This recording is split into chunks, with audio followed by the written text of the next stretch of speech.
Hello guys, welcome back to another tutorial video. In today's video, I'll teach you guys how you can fix no photos available or featured content is turned off problem on your photo widgets. Now before we start, if you are new to our channel, head down below and hit the subscribe button so you don't miss out on our future videos. Also press the bell icon so you get notified when we release our new videos. Now let us begin. So the first step you'll want to do is, as you can see right here, the problem is you have turned off your featured content. So now to turn it back on, go to your settings. After you're on your settings, you will need to search for photos. The quickest way is by just searching for it.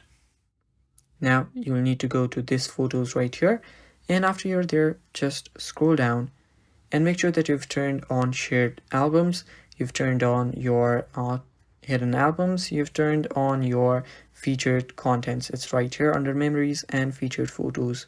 So just turn this button on, and as you can see right here, now it will allow featured photos and memories to automatically appear on this device in places such as widgets. So yeah, that is basically how you do it. Now you can see right here the photos are back on your widgets. So that is how you fix this problem, guys. Thank you for watching. That is all for the video. Stay tuned for more, and bye bye.